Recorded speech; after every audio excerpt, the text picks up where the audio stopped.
Wala nang masahalaga pa para kay Olivia Silva, kundi ang pamilya niya. Subalit dahil sa isang kasunduang labag sa loob ng dalaga, napilitan siyang lumayo mag-isa at mamuhay ng normal. 22 taong gulang siya nang umalis nang malaman niyang gumawa ng kasunduan ng kanyang ama na labag sa kanyang kalooban. Simple lang ang buhay niya na malayo sa kanyang mga magulang. Ngunit makalipas ang 2 taong pagkakawalay sa kanila, napilitan siyang bumalik dahil kailangan ng kanyang ama ng tulong. Sa kanyang pagbabalik, hayagang tinanggap niya ang wedding arrangement na isang estranghero na nagngangalang Carter Jones. Bago pa ang kanilang kasal, pareho silang pumayag na gumawa ng isang rule, ang kanilang kasal hanggang sa isang pirasong papel lamang. Ang pagkasama kaya ni Olivia at Carter, manatiling hanggang papel lamang, o sa huli mahahanap nila ang pag-ibig sa isa't isa. Olivia's POV. Masigla akong gumalaw at tumulong sa mga Filipino workers na isang kanilang beach resort sa Maldives Island. Ang resort na iyon ay pag-aari ng isang Filipino businessman, kaya halos lahat ng empleyadong naroon kapwa ko Pinoy. Sa dami ng mga parokyanong customer na nag-book sa resort, di na namin nakayanang sabay-sabay sa pag-aasikaso sa mga tao. Everyone is busy. Ako na isang restaurant manager kailangan ding kumilos at tumulong upang matagunan ang lahat ng pangailangan ng mga clients. Ma'am Olivia? Yes? Lumingon ako sa empleyadong tumatawag sa akin. Ma'am, yung customer po nating naroon panay ang reklamo. Hinahanap ka po niya para makausap. Turo nito sa isang sopistikadang babae na nakaupo sa sulok kung saan tanaw ang asul na karagatan at mapaputing buhangin sa dalampasigan. Sige, Sally. Pupuntahan ko. Tugon ko rito. Salamat, ma'am. Pasensya na po talaga at pati kayo naaabala. Nahihiya nitong saad. It's okay, Sally. Summer kaya marami talagang customers sa jewelry resort ngayon. Isa pa, huwag kayo mag-alala dahil gamay ko ang ganitong trabaho. Sige, pupuntahan ko na siya. Okay, ma'am. Salamat po. Pupuntahan ko na rin ang isang customer ko. Tumango ako dito. Tulad nito, naging isang waitress din ako nung una dito. Pero nung malaman ng management ng resort na eligible graduate na ako, nilagay nila ako sa pwesto bilang isang restaurant manager. Sa una, ayoko yung tanggapin, ngunit nang huli hindi na rin ako nakatanggi. Yon ay dahil ang mismong may-ari nang siyang kumuusap at nagumbinsi sa akin na tanggapin ko iyon. Napailing ako habang tinungo ang direksyon ng isang babae. Minsan talaga hindi maiiwasan na may ganoong klaseng customer. Hello ma'am, good afternoon. Malumani na pati ko sa babae. Nakataas ang isang kilay nang tumingin to sa akin. Are you the manager of this restaurant, miss? Tumango ako. Yes, I am, ma'am. Anong klaseng pasilidad ang meron kayo rito? Look, my boyfriend is in the toilet room right now dahil nasabuyan siya ng juice ng isang tatanga-tanga ninyong empleyado. At isa pa, kanina pa kami hindi naasikaso ng mga empleyado ninyo.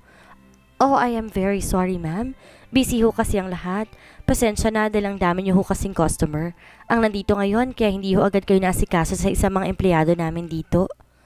Ang sabihin mo, ang kukupad gumalaw ng mga empleyado mo. Bumuntong hininga ako, tinabaan ng pasensya ko ng mga oras na iyon. Sorry again, ma'am. Pero ngayong abala pa rin sila sa kanilang mga trabaho, ako muna po ang personal na mag-aasikaso sa inyo. Much better. Nakairap nitong tugon. Tumango ako. And about what happened to your boyfriend, pasensya na't hindi yun nasadyang mangyari nang tauhan ko. Wika ako sa nakasimangot pa ring mukha nito. May I take your order, ma'am? Pagkakuha ko ng order nito, ngumiti ako ritong humarap. Expect your order after 15 to 20 minutes, ma'am. Thank you, and please, enjoy. Ma'am Olivia, ako naman mag-aasikaso rito. Isang waiter ang lumapit sa akin, bago pa man ako makaalis sa table ng babae.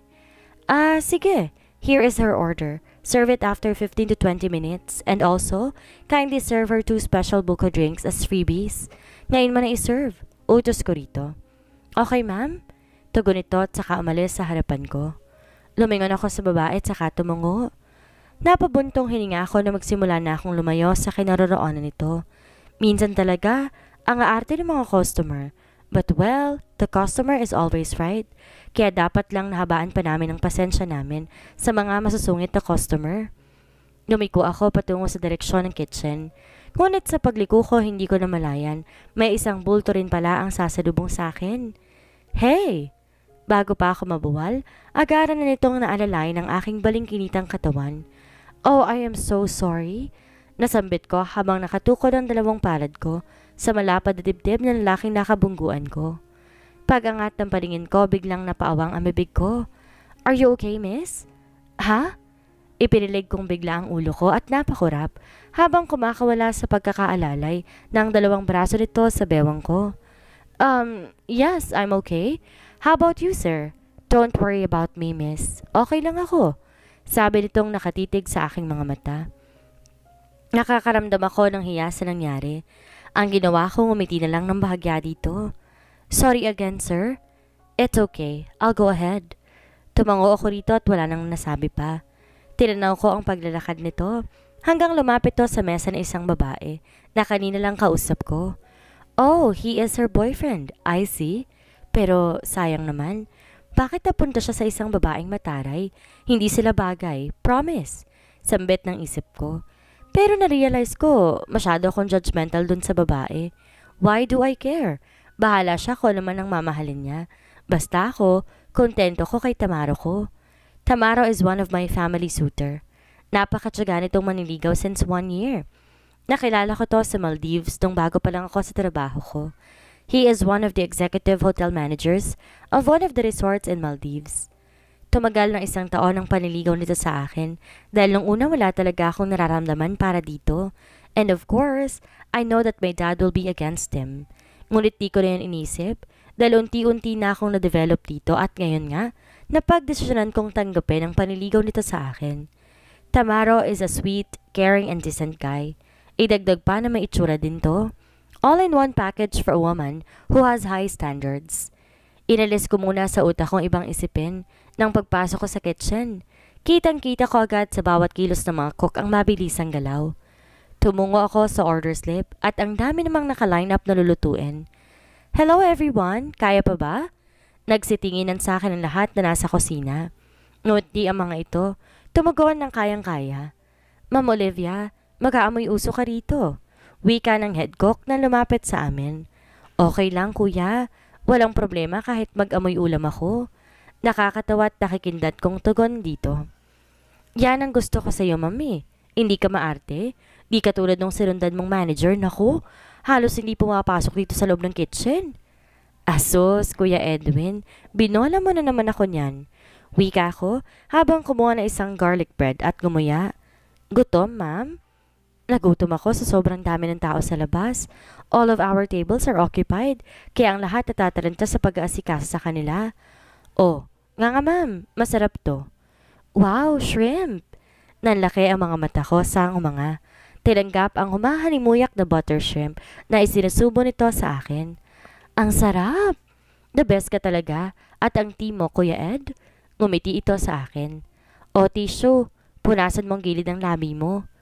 Thanks, kuya. Labas na ako Marami pang kakailanganin sa labas eh. Sumilip lang kasi talaga ako rito. Inom ka muna ng tubig, ma'am. Inabutan ako nito ng isang basong tubig. Salamat. Pagkainom ko, lumabas na agad ako. Natutuwa akong meron ako magandang relasyon sa lahat ng aking mga empleyado. Tinatrato ko silang parang pamilya at mga kapatid ko. I assist again those customers.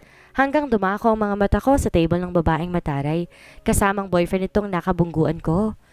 To my surprise, sa pagsulap ko sa direksyon nito, siya ring pagdako ng mga mata nito sa kinatatayuan ko.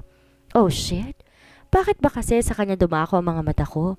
But he is a customer, so kailangan ko siyang ngitian. Umangat ang gilid ng labi ko, then I spread my smile. But I stopped it when he just stared at me seriously. Namumulang inalis ko rito ang aking paningin. Suplado. Baka feeling niya type ko siya. In his dreams. Ma'am Olivia? Napasulap ako sa tumawag sa akin. Ginawa kong abala ang aking sarili at hindi na ako umulit na sulyapan ang nasa table ng babae. All I did is to help my employees to serve the food on the customers' tables. Noong mga oras na iyon, pinilit kong kalimutan na may isang babaeng nagdaray sa akin at isang lalaking nakabungguan ko na siya ring nagsuplado sa akin. What is it, Olivia? Nangunot ang noong tanong ng kaharap ko na nasa isang mamahaling restaurant na nasa gitna ng karagatan. I said, yes? I said with a smile. Nagdiwang ang bukas ng mukha nito. Yes? You mean, it's finally yes? Pag-uulit pa nito. Ngumiti ako ng matamis dito. Oo nga, ang kulit. Paulit-ulit pa tayo? Yes, yes, yes. Napatayo itong napatingala sa langit at masayang nagsisigaw. Hey Tamaro, nakakahiya. Umupo ka nga. Sabi ko rito nang maramdaman ko. Halos sa amin na nakatingin lahat ng taong nandoroon. No, I can't stop it. Yes. Oh my dearest Olivia. Thank you. Thank you so much for making my days complete. Thank you. Sa sobrang saya nito, hindi na nito ang kamay ko patayo. Tamaro? Everyone, I just want to scream my happiness to all of you. This woman is officially my girlfriend.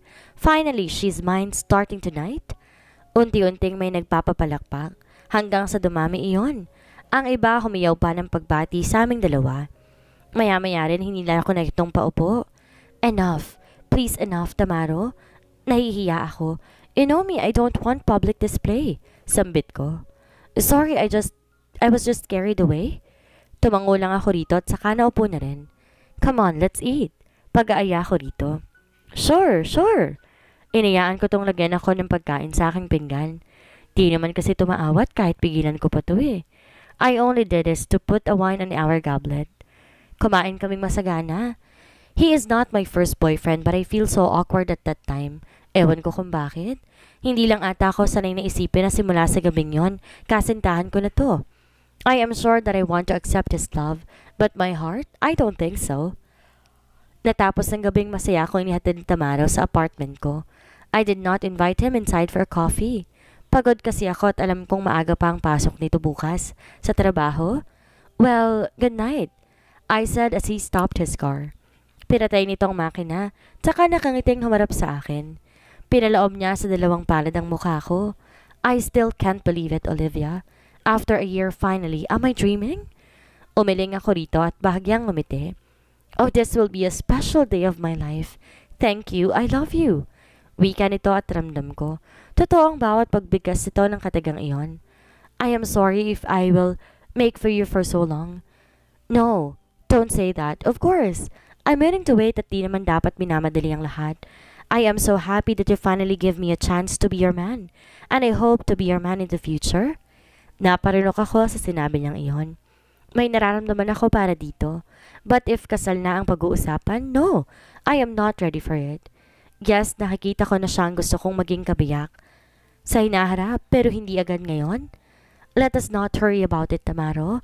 Let's just enjoy having each other, okay?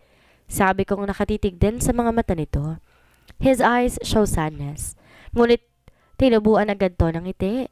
I promise to be the best boyfriend for you, Olivia. Ipaparamdam ko rin sa'yo kung gaano kita kamahal at kung gaano ka kaimportante sa buhay ko. Of course, nararamdaman ko yon at ramdam ng puso ko yon. Maalab niya akong tinitigan sa aking mga mata. I did not expect. Unti-unting dumampi ang labi nito sa labi ko. Nagulat ako at di agad gumalaw. Di naman nagtagal ang dampi ng labi nito sa labi ko. Nanginit agad ang magkabilang pisngi ko nang tumitig itong muli sa akin. Parang ayoko nang matapos pang gabing to. I smiled in a sudden. Oh, come on, Tamaro. Pareho tayong may pasok bukas sa trabaho. So good night and have a wonderful dream. Olivia, Tamaro, look. Gabing-gabi na. You know me, hindi ako mahilig magpuyat, okay? Dahil ayaw din naman kitang napupuyat. Wika nito at tuluyan na akong binitawan. Before he finally let me go, isang dampi muli sa labi ang ginawa nito sa akin. Pagkatapos kong maglinis ng katawan at magbihis ng pantulog, nahiga na agad ako sa aking malambot na kama. I am looking at the ceiling. Matagal at malayong nakarating ang utak ko. I am thinking about my parents. Bigla kasing sumagi sa isip ko ang mga magulang kong matagal ko nang tinitikis. Kamusta na kaya sila? I'm always hoping that they're both fine. Namimiss ko na rin sila. I said out of the blue. Nagmumuni-muni ako nang bigla na lang tumunog ang aking cellular phone. Tinignan ko yon. Umiling ako at napangiti na makita kong pangalan ni Tamaro sa caller ID. Hello, honey? Honey? Kumunot ang noo ko. I want to call you honey as an endearment. Wika nitong nakatawa sa kabilang linya. Ah, okay. You do not like it? Hindi pa ako sanay. Masasanay ka rin, hon? He said. Yeah, I agree. Masasanay din ako. Nakauwi ka na ba? Yes. Good. Then pahinga na, may pasok pa bukas. Opo, I just called you because I want to hear your voice before I go to sleep. I giggled. Oh, narinig mo na. Well, mukhang mas gaganahan akong kausap ang magandang girlfriend ko kaysa matulog. Asus, bola. Ilang minuto rin kami nagkausap ni Tamaro bago natapos ang tawag. Narinig ko na naman na salitang pagmamahal ito sa akin. Napatitig muli ako sa kisame ng aking silid. Bumuntong hininga ako nang pilit kong damihan ng kakaibang damdamin na dapat ay maramdaman ko sa katipan ko. Pero nakakalungkot, hindi ko pa man din nararamdaman yung magic na gusto kong maramdaman. Tama bang desisyon ko?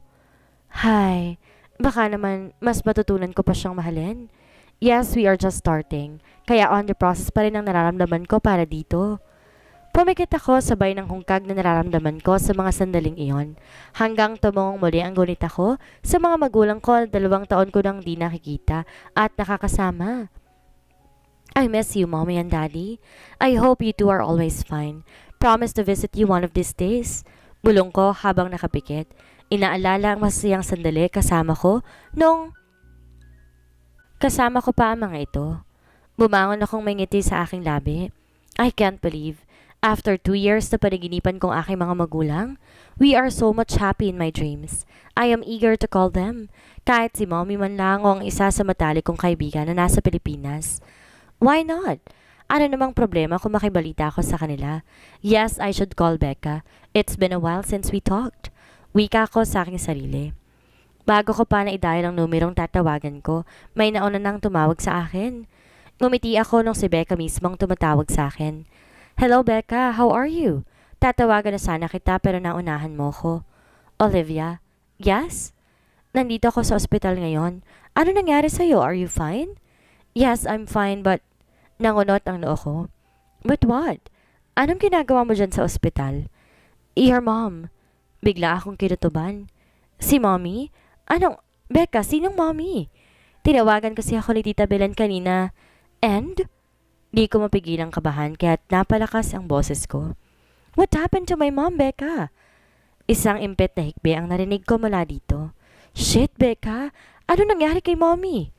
It's not your mom, Olivia. She's okay, but your daddy, Simon. Napaawang biglang labi ko nang bangitin nito ang pangalan ng daddy ko.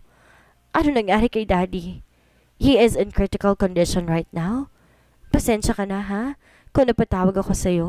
Kasi naaawa ko sa mommy mo eh. I am so sorry kung ginambala kita, Becca. Anong nangyari kay daddy? Inatake siya sa puso. Kahapon lang nangyari. Then, tita informed me what happened. Tapos agad ako napasugod sa ospital ngayon. What? Sunod-sunod ang mga luha kong bumagsak ng mga oras na iyon. Nanikip bigla ang dibdib ko sa lalaman. Nangihina ang tuhod kong napaupo sa dulo ng aking kama. Di alam ni tita ang gagawin kapag may nangyaring masama kay tito. Masyado siyang natataranta, kaya hindi agad niya ako natawagan kahapon. Namumugto ang kanyang mga mata kakaiyak nang maabutan ko siya rito sa labas ng ICU. Sabi niya, natatakot siyang iwan ng ama mo. Wala na raw matitira sa kanya dahil ikaw nagpakalayo-layo na sa kanila at wala raw siyang karamay dito sa ospital. Napapahikbi ako at ang puso ko parang dinudurog sa sobrang sakit habang nakikinig dito. I feel pain inside.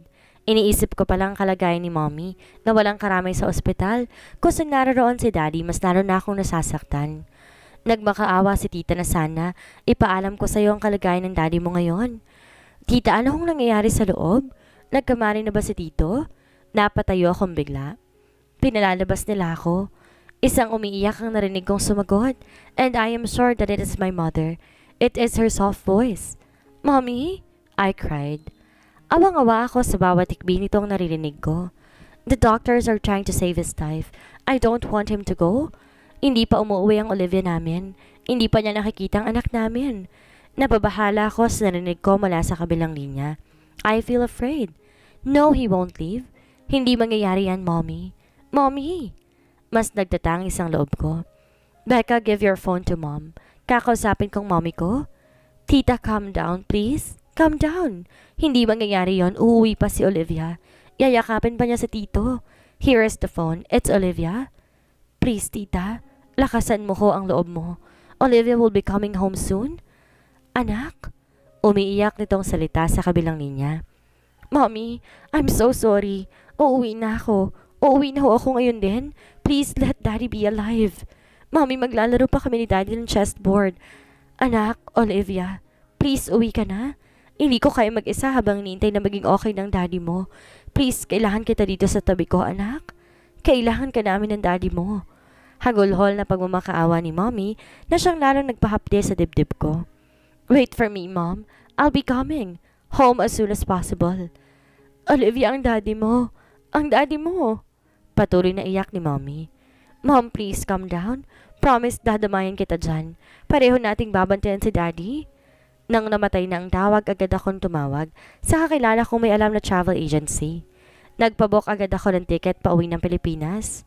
As soon as possible, kailangan ko lang makarating agad upang dumayin ng ina ko sa ospital at nang makitang ama kong nag-aagaw buhay. When I already have my ticket, agaran akong kumilos at nag-impake ng mga kagamitan ko. I have 5 hours left. Kailangan kong pumunta muna sa jewelry resort upang magpaalam sa may-ari at lalo na sa hawak kong tao sa restaurant. Di na ako nag-aksaya ng oras. After my boss signed up for my emergency leave, nagpaalam na agad ako rito. Tsaka naman ako tumungo sa restaurant. Baka bait kayong lahat dito habang wala ako, ha? I will miss you all. Naluluha akong paalam sa kanilang lahat. Kung hindi lang talaga importante, hindi ako aalis ngayon. But don't worry dahil babalik din ako kapag okay ng lahat at kung okay na rin ang kalagayan ng tatay ko sa Pilipinas. I doubt to keep my promise. Mag-ingat ka, Ma'am Olivia. Mamimiss ka naming lahat dito sa restaurant. Ang halos sabi ng lahat. Salamat sa inyo. I tried to smile a bit. Ingat ka, Iha. Hangad namin maging maayos din ang kalagayan ng ama mo. Napalingon ako kay Kuya Edwin. Salamat. So aalis na ako. I only have few hours left before my flight. Habang wala ako, si Ma'am Jean yung muna ang tatay yung manager dito. Nakikita ko ang lungkot na nakabalot sa bawat mukha ng mga empleyado ko. I know they will surely miss me here at ganun din ang nararamdaman ko. Pinagkalulan ko sa aking kotse. Nagdesisyon akong puntahan muna si Tamara sa tanggapan nito. I think it's a sign. A sign that we're not meant for each other. I really need to do this. Malakas ang loob kong puntahan to at kausapin ang masinsinan. Malakas na buntong hininga ang pinakawalan ko bago tuluyang kumatok at pumasok sa opisina nito sa hotel na pinapasukan. Honey? Oh, come. Did my girlfriend miss me? Masaya itong tumayo at lumapit sa akin. Nagtaka to ng bahagya akong umiwas nung yayakapin at hahalikan niya ako sa aking pisngi. Kumunot ang noon itong tumingin sa mga mata ko. I came here because... What happened, hon? Bakit namumugto ang mga mata mo? Tamara, listen. Sit down. No, I only have a few hours left. Nandito ako para sana magpaalam sa'yo. Mas kumunot ang noon ito. My family needs me right now. Uuwi na ako sa Pilipinas and I already booked my flight. You want me to come with you? Sasamahan kita. No. Umiling kong tugon dito. The main reason why I am here is to formally part with you. Makikipaghiwalay na ako? What? Nagulat ito sa sinabi ko. Anong... No, Olivia. Ano to? Dahil lang uuwi ka, agad ka na rin makikipaghiwalay sa akin? For what reason? Is there any problem aside with your family? Di ako sumagot habang nakatitig sa mga mata nito. Wala akong maisagot. Mas lalong di ko maisagot dito na, oo, kailangan kong humiwalay dito matapos kong marinig kay Mommy ang lahat talagang problema ni Daddy. I am guilty big time. Masyado akong pabayang anak sa mga magulang ko. And I also feel guilty about the chance that I gave to Tamaro. Iisipin itong pinaasa ko siya. Oo, may nararamdaman akong pagmamahal sa kanya. Ngunit mas malalim ang pagmamahal ko sa aking mga magulang and I am willing to sacrifice all I have right now just to be with my parents. Olivia, tell me kung anong maitutulong ko sa'yo. Napatingin ako sa mga kamay nito na maigpit tumawak sa mga kamay ko. He also kissed it. Ngunit agad kong binawi ang mga kamay ko rito. Naluluha akong tumitig dito at umiling. Tamara, please. Tanggapin na lang natin hanggang dito lamang tayo. There is a woman who deserves your love at hindi ako yon. Nakita ko ang pagtigas ng anyo nito. He wipes his tears when it comes out. Malalim na bumuntong hininga ito. Okay, alam ko na may malalim kang dahilan. I have no right to keep you. Ramdam kong wala talagang pag-asa na mahalin mo ko. No, it's not like what you think, Olivia. Please, I don't want to hear any words dahil ramdam ko. Kahit kailan hindi mo kaya ibigay ng buong puso mo sa akin, I feel it. Tamaro, hangad ko na maayos mo kung ano man ang problema mo sa pag-uwi mo. Mariin akong napalunok. I feel hurt and guilty. Pero nagpapasalamat pa rin ako na hindi lumalim ang ugnayan ko rito bago pa ako mas masaktan na sobra. Thank you. Mahinang bulong ko. Mag-ingat ka rito. Tumango itong may lungkot ang kislap ng mga mata. Gumalaw ako at dumapit ito. Walang pag-aalinlangang niyakap ko to na mahigpit. I hope you will forgive me. I'm so sorry, Tamaro. Sorry. Di ko mapigilan ang pagpatak ng aking mga luha. Ramdam kong kumalas to sa akin. Be safe to your flight, Olivia. Ang tanging huling sabi nito sa akin. Mommy, I'm here. Mommy? Olivia. Lumapit sa akin si Becca at Maki. San si Mommy? Napatingin ako sa direksyon kung saan lumingon ang paningin nila. There I saw Mommy, looking at the ICU glass window. Tayong makikita lang ay malaking kortina. She is still crying. Hinihintay niya na lumabas ang doktor. Kanina kasi may emergency ulit na nangyari sa loob. They are still saving your daddy's life? Wika ni Maki. Tumulong luha ko at unti-unti, nilapitan si Mommy. Awa ang pinaka nararamdaman ko ng mga oras na iyon. She was sobbing alone. Mom? Mommy? Niyakap ko to na mahigpit mula sa likod. Nandito na ako, Mommy. Humagulhol to ng iyak at humarap sa akin. Olivia, anak ko. Olivia? Niyakap niya ako. Yumakap din ako na mahigpit. Mommy, kamusta si Daddy? I hope he will be okay. Nandito ka na eh. Sana okay na siya. I tried to comfort my mother. Shh! He will be okay. Stop crying, Mom. Olivia, wag mo akong iiwan. Kailangan kita ngayon sa tabi ko. We miss you so much, baby. Your dad miss you too. So much. Umiling-iling ako. I won't leave, Mom. Nandito na ako, hindi na ako aalis. Dito na ako sa tabi ninyo ni Dad. I love you, Mommy, and I miss you so much. Mahigpit din akong niyakap nito. Para bang ayaw kong bitawan? Mrs. Silva? Pinunasan ko agad ang mga luha ko nang kumalas si Mommy sa akin. Doc, kamusta ng asawa ko? Is he okay? Did he survive? Malungkot na umiling ang doktor sa harapan namin. I am sad to say this, Mrs., but I hope you will accept the fact that the patient is already gone. We really did our best to save his life. Ngunit ang pasyente na talagang bumitaw. He died exactly 2:15 in the afternoon. No, Daddy? Biglang umapaw ang mga luha ko sa sinabi ng doktor. Di ako makapaniwala na sa pagbabalik ko ay siya na ang umalis. Daddy? Daddy? Doc? Pwede ko bang makita ang daddy ko? Please, he's alive. Si Mommy naman ay humagulgol. Napatingin ako rito ng unti-unti nang dumaustos. Mabuti na nga lang at nasaloy to ni Maki. Mommy! Napatili ako. Hindi ko na rin alam kung sinong uunahin ko. Si Mommy na nahimatay dahil kinaya ang balitang wala na si Daddy. O si Daddy na gustong-gusto kong makita at mayakap ulit sa huling sandali lang. Bes, kami na bahala ni Maki kay Tita Belen. Sulyapan mo na muna si Daddy mo. Wika ni Becca na emosyonal din sa mga oras na iyon. Thanks. Natulala akong kumilos at tumingin sa saradong ICU. Pumasok ako ron na parang nadudurog sa sakit. While seeing Daddy with that hospital equipment, naluluha ako. Wala akong pakialam kahit may mga nurses doon na umaalis ng mga tubo sa katawan ng Daddy ko. Please, give me some time to talk and to be alone with my dad. Wika ko habang tumutulong luha. Naaawang tumango sa akin ng dalawang nurse at doktor. At least 5 minutes, Iha? Thank you, Doc. Pagkalabas ng mga ito, lumapit ako sa ama ko. I hold his hands. Daddy, I'm so sorry. Please forgive me. Di ko na napigilang yakapin to na mahigpit. I'm sorry, Dad. Humalik ako sa pisngi nito at pati na sa kamay nito. Daddy, bakit? Bakit ngayon pang nandito na ako? I'm already home, Dad. I'm home. Di ko naman kayo iiwan ni Mommy eh. Di ba maglalaro pa tayo ng chessboard? Di ba, Dad? Daddy, bakit naman po ganito? I know malaki naging kasalanan ko sa'yo, pero bakit sa ganitong sitwasyon kita maaabutan? Ang daya mo, Dad. Hindi mo man lang ako kinintay kahit ilang minuto. Daddy, I miss you, Dad. Mahal na mahal po kita. Kahit sumuway ako at nagtago sa'yo, sana mapatawad mo ako. Promise babawi po ako. Hindi ko po iiwan si Mommy. I love you, Dad. I always love you. Daddy, Simon. The facts will never change. And that fact will always haunt me. Sobrang pagsisisi ko sa aking ginawa. Kung di ako nagmatigas at umuwi ako na mas maaga pa siguro, hindi hahantong na umuwi ako na wala na akong ama. I regret it. And I blame myself for what happened. Hindi siguro agad mawawala si Daddy kung di dito dinaramdam ng sobra-sobra ang malaking problema.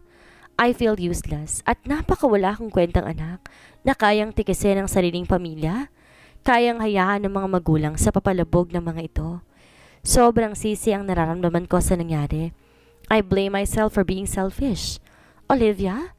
Hindi ako lumingon nang tinawag ni Mommy ang pangalan ko. Iha, let's go. Nakaalis na ang lahat ng tao. Mom? Lumingon ako rito at saka agad nang yumakap. Shh! It's okay, baby. It's okay. Ramdam ko ang masuyong paghaplos nito sa likod ko nang magsimula ng humikbi. I will no longer see Daddy Simon again. Wika ko habang tumitingin sa lapida ni Daddy at saka nakangiting larawan nito. Mapapatawad kaya ako ni Daddy, Mommy? Of course, Iha. Kahit kailan naman hindi siya namuhi sa'yo. I love him so much, Mom. And he also loves you so much. Pinunasan kong aking mga mata at humarap dito. Sa pagkawala ni Dad, I promise to take all the responsibility na iwan niya. And I promise to love you and care for you, Mom. Hindi po ako aalis sa tabi ninyo, Mommy. Hindi na po ako mangiiwan. Thank you, Iha. He will hear you. And I'm sure kung nasan man ang Daddy mo ngayon, masaya siya sa pagbabalik mo. Wika nito habang pinupunasan ng mga luha ko. At aalagaan siya. Pinapangako kong mamahalin habang nabubuhay pa. Sa ganong paraan, mapasaya ko man lang ang namayapa kong ama.